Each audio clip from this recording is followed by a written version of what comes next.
नमस्कार, मैं हूं आपके साथ प्रदीप आजाद। कुर्सी की कहानी भी कितनी अजीब होती है ना मिले तो दुख होता है और कुर्सी मिल जाती है तो बस खुशी का ठिकाना नहीं होता।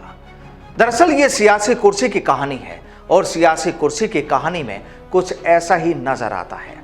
और जब कोई कुर्सी खाली रहती है तो फिर कई नेताओं की नजरें उस कुर्सी पर टिक जाती है और सोचा यही जाता है कि काश ये कुर्सी मेरी हो। अब देखिए, यूं तो राजस्थान में विधानसभा चुनाव अगले साल होने हैं, लेकिन हां, उसकी बयार तो बहने लगी है। सीधे तौर पर नहीं, लेकिन हां, अंदरूनी तौर पर नेताओं ने चुनावों को लेकर अपनी तैयारियां शुरू कर दी है। और केवल नेताओं ने ही नहीं, बल्कि राजनीतिक पार्टियों और खासकर सत्ताधारी कांग्रेस ने भी अपनी सियासी तलवार तो चलाना शुरू कर ही दिया है। अक्सर कहा जाता है कि वोटिंग में महिलाओं का मत प्रतिशत भी काफी अहमियत रखता है और राजनीतिक दल इस बात से बाखूबी वाकिफ होते हैं। बात करें कांग्रेस की, तो अब इसी कड़ी में राजस्थान प्रदेश महिला कांग्रेस अध्यक्ष पद के लिए भी जंग शुरू हो चुकी है। जाहिर है, जब कांग्रेस की महिला ब्रिगेड मजबूत होगी तो महिला मतदाताओं को रिझाना भी आसान होगा। लेकिन अब सवाल ये कि प्रदेश महिला कांग्रेस अध्यक्ष की कुर्सी पर कौन बैठेगा, और अब इसी को लेकर रस्साकशी का दौर शुरू हो गया है। दरअसल इस अध्यक्ष पद के लिए दो पूर्व मंत्रियों के बीच कांटे की टक्कर मानी जा रही है। अब इन दावेदारों में नागौर के जायल से विधायक और पूर्व महिला व बाल विकास मंत्री मंजू मेघवाल और पुष्कर से चुनाव हारी पूर्व शिक्षा मंत्री नसीम अख्तर इंसाफ का नाम प्रमुखता से लिया जा रहा है। मेघवाल और नसीम पद के लिए दिल्ली तक लॉबिंग कर रही है। इनके अलावा जयपुर की पूर्व महापौर ज्योति खंडेलवाल, प्रोफेशनल कांग्रेस के अध्यक्ष रुक्मणी कुमारी समेत कई चेहरे भी दावेदारी जता रहे हैं। अब इनकी दावेदारी क्यों, उस पर बात होगी, लेकिन उससे पहले आपको बता दें कि कुछ और भी महिला नेता हैं जो इस कतार में हैं, और जिसमें एक नया नाम सामने आया है, संगीता गर्ग का।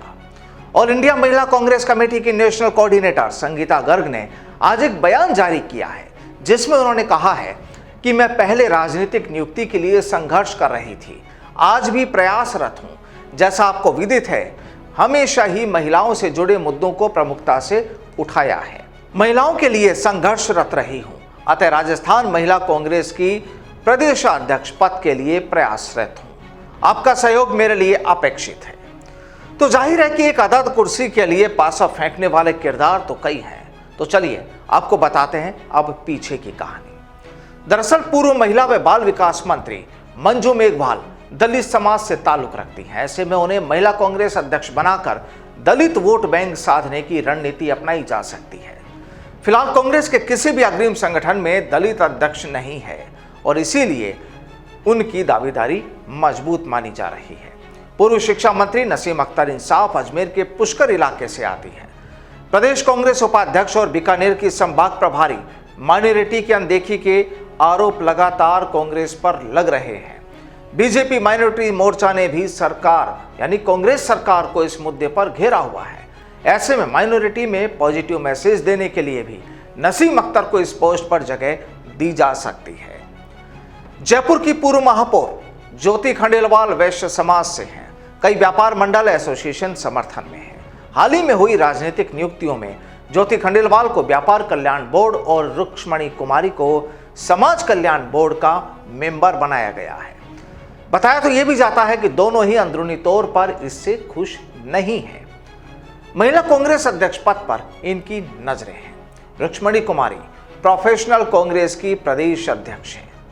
जयपुर के चोमू पूर्व राजघराने की बहू है। बाकी दावेदारों में दीप्ति शर्मा ब्राह्मण समाज से है। साथ ही बार एसोसिएशन जयपुर की उपाध्यक्ष भी हैं। युवा कांग्रेस प्रदेश उपाध्यक्ष संजीता सिहाग बीकानेर में यूथ कांग्रेस की संभाग प्रभारी है। जाट समाज से आती है, यानी कतार लंबी है जनाब, लेकिन कुर्सी तो एक ही है। और जाहिर है, जब चुनाव भी आने वाले हैं तो फिर कहानी तो तैयार करनी ही है और तैयारी भी चल रही है। तो ये थी आज की सियासी कहानी। नमस्कार।